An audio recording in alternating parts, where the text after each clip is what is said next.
So maraming team sa PBA Disc Conference ang mga nagpalakas kung saan yung iba nga kumuha pa ng mga kilalang manlalaro sa iba't ibang koponan via trade. Yung iba naman nagmula sa UFA list at pagkuha ng mga naglalakihang import din. Pero ang Hinebra, parang namumukod tangi nga kasi halos walang nagalaw sa team nila na mga original na ginagamit talaga sa team nila.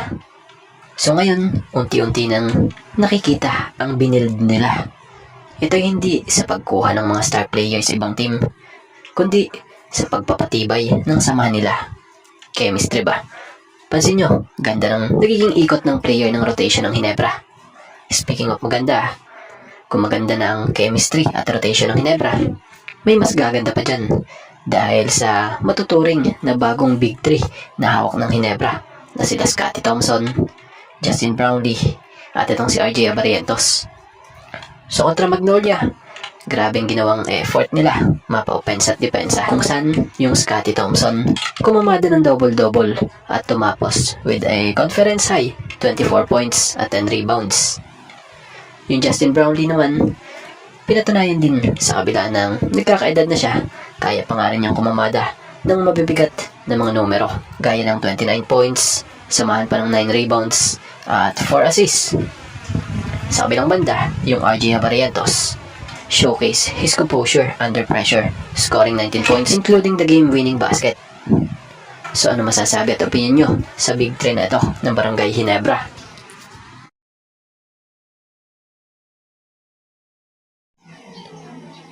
Parang last game lang, bago nangyari ang laro ng Hinebra versus Magnolia. Ang daming nagpuputak ng mga bashers kay Scottie Thompson, kung saan dahil sa nakuha niyang 3 points, 6 rebounds at 4 assists kontra SMB, binatikos nga agad ng mga kritiko or basher. May mga nagsasabi nga na kesyo, laos na nga daw, i-trade na daw. Bakit pa daw sinasama sa Gilas National Team yan? Wala daw binatbat. Di kinukumpara pa nga po kay Nokum. So grabe talaga, mga manghusga ang ibang tao. Paano kung sa inyo mangyayari? Ang nangyayari kay Scottie? Ikaw ba naman na may injury? Tapos, aasahan mo agad na mataas agad na performance na may papakita niya. Siyempre, natural lang sa tao ang mag-adjust lalo't galing sa injury gaya na nangyayari kay Scottie versus SMB. Kaya naman, nitong versus Magnolia, ayan na, kinain tuloy nila yung mga masasakit na komento nila kay Scottie. Natahimik at nagsiiyakan for sure ang mga yan.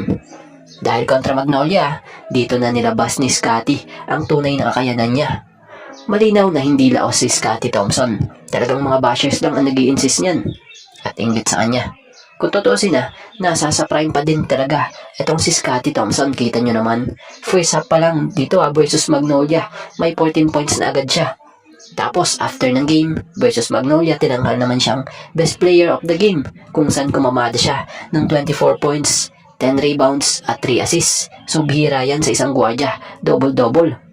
Dito mo makikita talaga na hindi lahat ng pagkakataon nasa sa kondisyon isang player. Kumbaga, gaya ng nangyayari kay Scottie Thompson, kakagaling niya lang sa injury, natural na mag-adjust pa siya sa mga nakalipas o mga una niyang laro sa conference na to.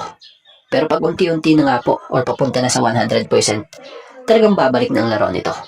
So kagandahan pa kay Scottie, mas marami pa rin talagang taong nagmamahal at nakasupport talaga sa kanya kaysa sa mga bashers. So dahil na nga rin yun, dito, sa sample na lang sa isang pangyayaring ito na naganap after ng game, imbes na dumiretso nga sa sasakyan, itong si Scottie Thompson, mas pinili niya nga pong puntahan at makihalibilo sa mga fans, kung saan kahit sa saglit na pagkakataon, na ipakita at na iparamdam nito ang pasasalamat niya sa mga tao na sumusuporta sa kanya.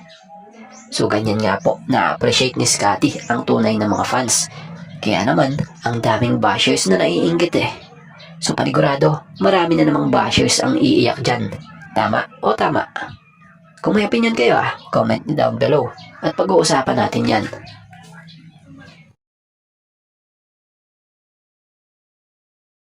At bago nga ang lahat, baka naman po pwedeng makahingi ng isang subscription para sa ating channel or pakifollow na rin po kung nagustuhan nyo ang ating mga basketball update. At kung ito na may makakabigat para sa inyo, kahit isang like and share na lamang po. Maraming salamat po.